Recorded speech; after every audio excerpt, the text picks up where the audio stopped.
not for money. "New lamps for old," he cries. "Give me an old lamp, and you can have a new lamp. So everybody's getting new lamps." Badur al-Budur laughed. "Do we have an old lamp for him?" "Yes, my husband's old lamp. Go and get it." The princess knew nothing about the lamp or its magic. Fawzia went into the palace and came back with Aladdin's lamp. "Here it is, mistress," she said. "Go and give it to the old man," the princess laughed. "Aladdin can have a nice new lamp." Fawzia went out into the street with the lamp. "New lamps for old?" the old man called, and the children behind him laughed and called, "New lamps for old!" The old man, it was Abanazar, of course, saw the lamp in Fawzia's hands and knew it at once, because of the picture in the water of his magic stones. He took the old lamp, gave a new lamp to Fawzia, and then quickly walked away. He walked out of the city into the hills. Then he took out the lamp and rubbed it.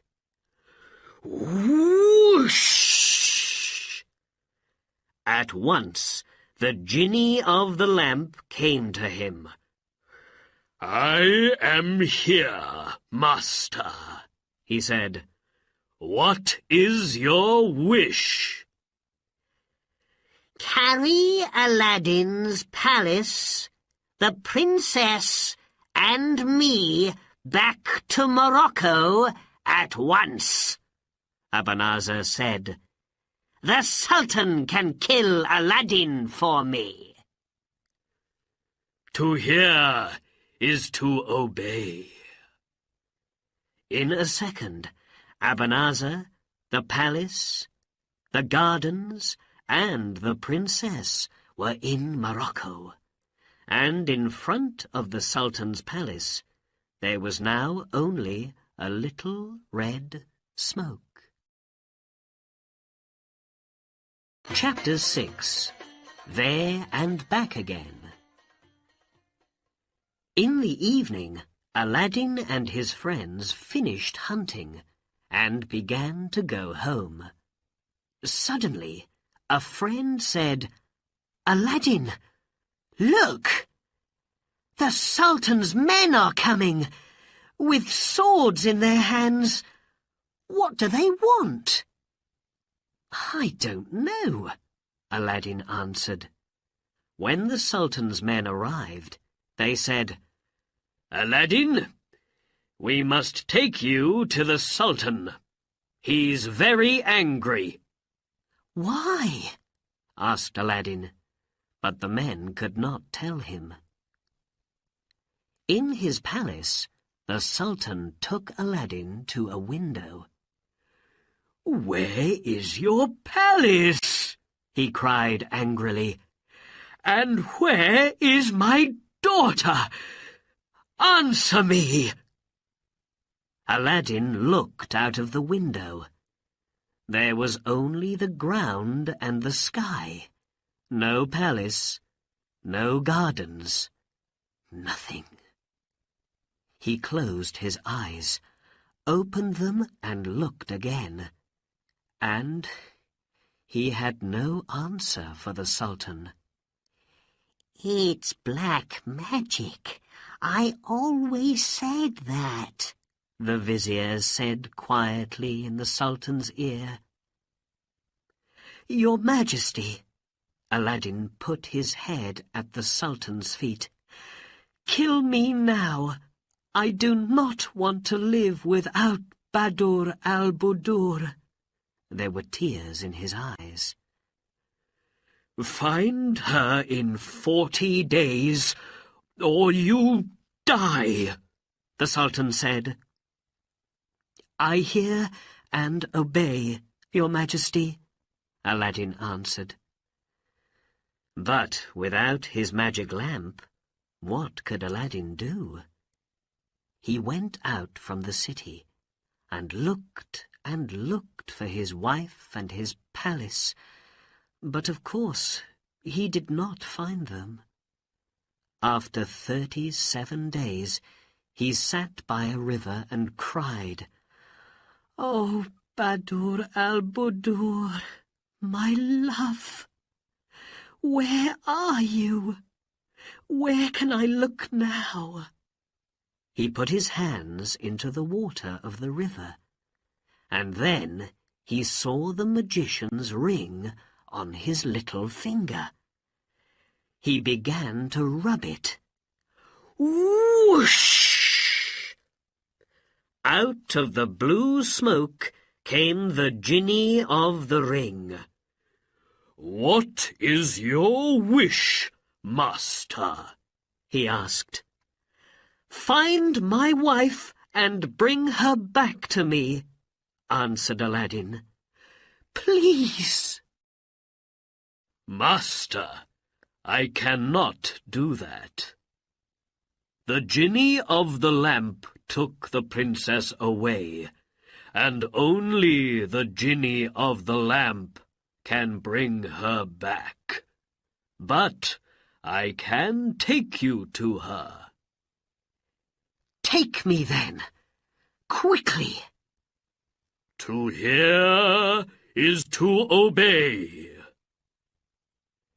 It is many, many miles from Arabia to Morocco, but Aladdin was there in a second.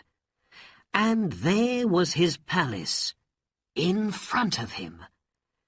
He went into the gardens and looked up at the windows.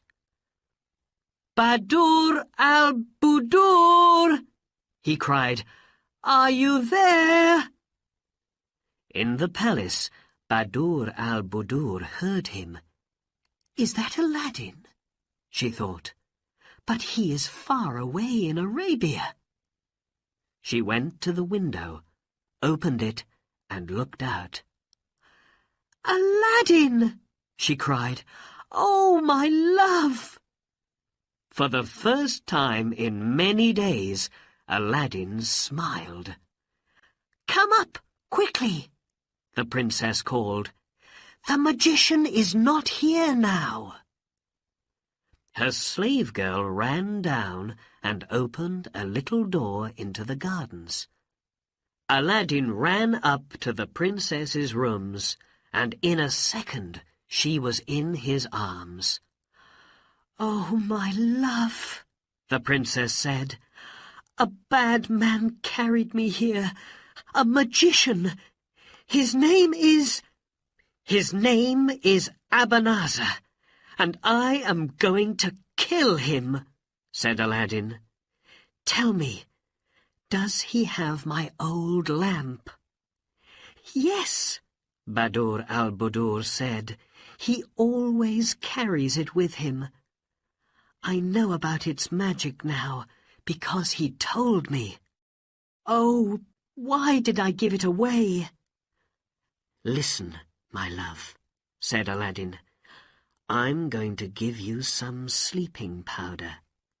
When he comes here again, you must give him a drink and put the powder in it. When he is asleep, I can kill him. Don't be afraid. I'm going to take you home very soon. Now for some good magic." He began to rub his ring. Whoosh! "What is your wish, master?" said the genie of the ring. "Bring me some sleeping powder," said Aladdin. "To hear is to obey." In a second, the genie was back with some sleeping powder. Then Aladdin and the princess waited for Abanazar. In the evening, they heard him on the stairs. "Don't be afraid," Aladdin said quietly to his wife. "I am in the next room and can be with you in a second." He went quickly into the next room and stood behind the door. Abanazar opened the door of Badur al-Budur's room and came in. He smiled. "You are more beautiful every day, Badur al-Budur," he said. "Your husband, that good-for-nothing Aladdin, is dead now. You must marry me.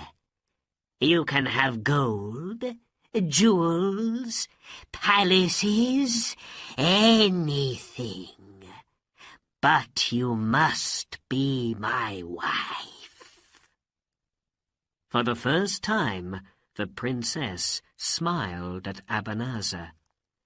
"Why not?" she said.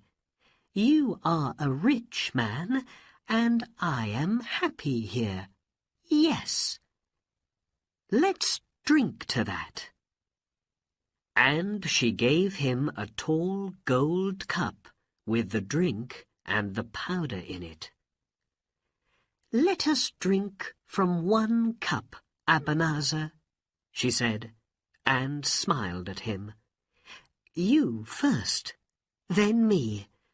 In my country, new husbands and wives always do this." "To Badur al-Budur, the most beautiful woman in Morocco," Abanazar said happily, "and my wife." He looked into Badur al-Budur's eyes and began to drink. Very afraid, the princess watched him. But it was a good sleeping powder, and after 5 seconds, Abanazar's eyes closed, and he was asleep. The princess ran to the door of the next room. "Quick, Aladdin!" she called. Aladdin ran in with his sword and saw the sleeping magician. "Well done, my love," he said. "Now, go into the next room and do not watch." Badur al-Budur ran to the next room and closed the door. Aladdin put his hand in Abanazar's pocket and took out the lamp. He put it carefully into the pocket of his coat and then stood up. The sword did its work quickly, and Abanazar never opened his eyes again. The princess came back into the room and ran to Aladdin. He took her in his arms. "The magician is dead," he said, "and now we can go home." He began to rub the lamp. Whoosh! Fire and red smoke came from the lamp. The princess watched, afraid. "I am here, master," said the genie of the lamp. "What is your wish?" "Carry this palace, Badur al-Budur, and me back to our city in Arabia, but leave that dog Abanazar here." "To hear is to obey," said the genie. When the Sultan looked out of his window and saw Aladdin's palace again, he was a happy man. And when he took his daughter in his arms, he was the happiest man in Arabia.